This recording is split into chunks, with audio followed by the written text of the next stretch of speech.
पत्रकार आत्ताची परिस्थिती आणि कालची परिस्थिती ही वेगवेगळी आहे. पण आत्ता तरुण पिढी खूप मोठ्या प्रमाणामध्ये पत्रकारितेमध्ये येते आणि ती येत असताना देखील काही एक पोटापाण्याचा प्रश्न म्हणून येतात, पण काही आपला धर्म आहे म्हणून येतात. मी मध्यंतरी मराठवाड्यामधल्या 1-2 पत्रकारांनी काही काम केलं, त्याची मी माहिती घेत होतो. ते खरं म्हणजे नव्या पिढीमध्ये, नव्या सगळ्या ह्या संकल्पनेमध्ये त्यांनी जे काम चालवलं आहे हे कौतुकास्पद आहे. कारण जे अभिप्रेत आहे, समाजवादी समाज रचनेला जे अभिप्रेत आहे तशा प्रकारचं ते काम करतात. तर खरं म्हणजे मागेसुद्धा पत्रकारिता होती आणि हे आहे, पण मागची पत्रकारिता म्हणाल तर तीही खूपच चांगली होती. नाही असं म्हणाले ते, त्यांनी त्या पत्रकारितेने आम्हाला देश मिळवून दिला. चांगलं वागावं कसं हे सांगितलं आणि चांगलं वागत असताना सुद्धा देश स्वतंत्रपणानं उभं करत असताना येणाऱ्या अडचणींची दिशा देखील त्यांनी दाखवून दिली. पण तसंच आत्ताच्या काळामध्ये देखील पत्रकार हे प्रयत्न करतात. थोडे बोटावर मोडण्याइतके असतील, त्यांच्याकडे दुर्लक्ष केलेलं बरं.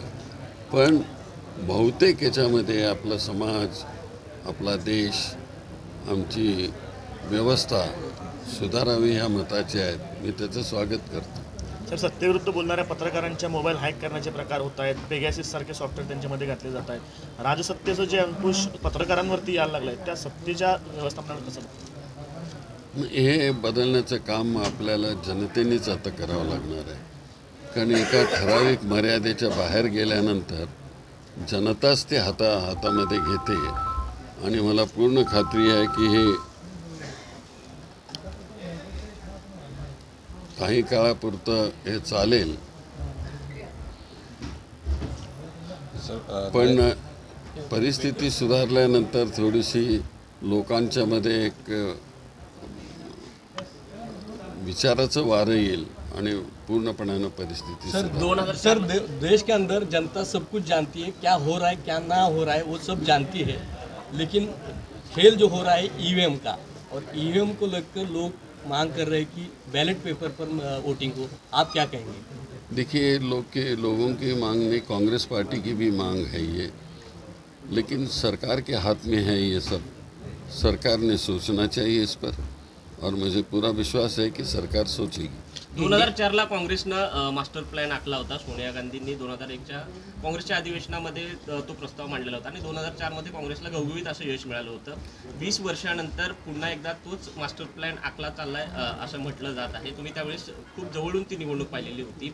नेमकी आता काय रणनीती असणार आहे लोकसभेसाठी? नाही, आता सध्या मी काय त्या रणनीतिकारामध्ये नाही आहे सध्या. कारण तसं म्हणजे माझं आता मी तिथं ॲक्च्युअल पार्ट नाही आहे माझा. पण हे काहीतरी करावं लागेल. पराभव होता म्हणून पळून जाता कामा नये. आणि सोनिया गांधी ह्या आपण पराभव होतो आहे म्हणून त्या काय पळून जाणाऱ्या नेत्या नाहीत. त्याच्यामध्ये सुधारणा करून वेगवेगळा मार्ग त्या आणतील याविषयी माझ्या मनामध्ये शंका नाही. 22 जानेवारीला देशात सर्वात मोठा उत्सव होतोय. या उत्सवाकडे आपण कशा पद्धतीनं बघतो? बघा,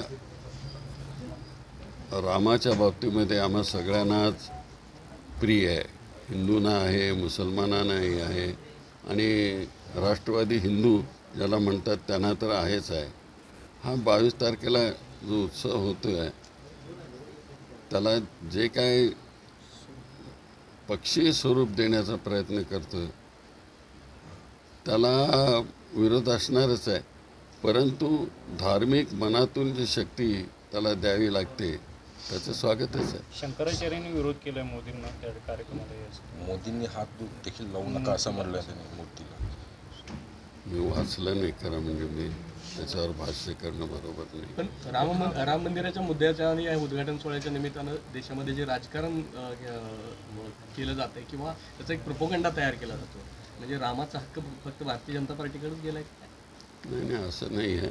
ते थोड्या वेळाकरता असं असेल पण ते रामाचा सगळा हक्क जाऊ शकत नाही आणि राम त्यांना घेऊ देणार नाही. जितेंद्र आव्हाडांनी साहेब सोलापूरमध्ये एक आज मोर्चा होतोय, वक्फ बोर्ड कायदा रद्द व्हावा या मागणीसाठी एक मोर्चा होतोय. आपण कशा पद्धतीने बघता वक्फ बोर्ड कायदा आणि या सगळ्या मोर्चांच्या? जो वक्फ बोर्ड कायदा आहे त्याच्यामध्ये काही चुकीचं असेल, काही वेगळं असेल तर दुरुस्त करता येतं. ते दुरुस्त करून वापरात आणलं पाहिजे. जितेंद्र आव्हाडांनी प्रभू श्रीरामाबद्दल मांसाहार करतात असा उल्लेख केलेला होता. कसं बघता तुम्ही त्याला?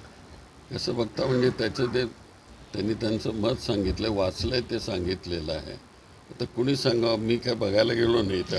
सर, बाबरी मशीद ज्यावेळेस पडली त्यावेळेस पी.व्ही. नरसिंहराव पंतप्रधान होते, म्हणजे काँग्रेसची सरकार होती. आणि आज राम मंदिर एक उभारलं आहे ती भाजपची सरकारमध्ये. तर तुम्ही भाजपला काय संदेश द्याल? कारण ज्यावेळेस बाबरी मशीद पाडण्यात आली त्यावेळेस काँग्रेस होतं आणि आज भाजप त्याचा म्हणजे श्रेय घेण्याचा प्रयत्न करतो. भाजपला काय संदेश देणार मी? तेच आपलं दुसऱ्याला संदेश देण्याचा प्रयत्न करतात. त्यांना आपण काय संदेश देणार? चाललं 22 तारखेचा त्यांचा कार्यक्रम आहे, ते करतील. पण प्रभू रामचंद्राच्या बाबतीमध्ये ज्या मनामध्ये भावना आहेत त्या प्रत्येकाच्या मनामधल्या भावना असतातच, त्याला विरोध करण्याचा प्रश्नच नाही. महाविकास आघाडीमध्ये कुठेतरी वंचितला घेण्याचा विचार लोकसभेच्या निवडणूक काय अनुषंगाने होतो? आता वर काय चाललेलं आहे माहिती नाही, पण सगळ्यांना बरोबर घेऊन गेलं पाहिजे हा मताचा मी. नाही, समसमानचा त्यांचा आग्रह वारंवार आहे.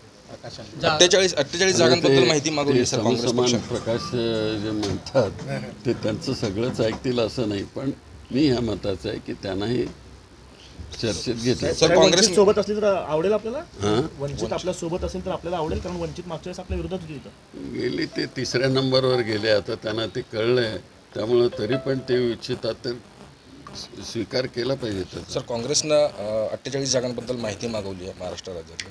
तर तुम्ही कसं बघता? कारण 48 जागा महाराष्ट्रात काँग्रेस लढवणार का त्या महाविकास आघाडीत? आता ते बघितलं पाहिजे ॲनालिसिस करून.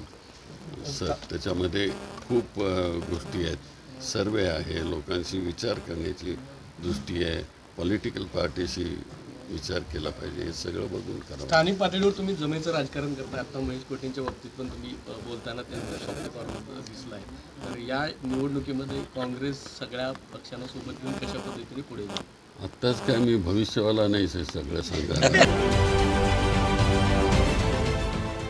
देश विदेशातील प्रत्येक घडामोडींचे लाईव्ह अपडेट मिळवण्यासाठी आता साम टीव्हीच्या सर्व सोशल मीडिया प्लॅटफॉर्मला लाईक, फॉलो आणि सबस्क्राईब करा. तसंच सर्व नोटिफिकेशनसाठी बेल आयकॉन प्रेस करायला विसरू नका.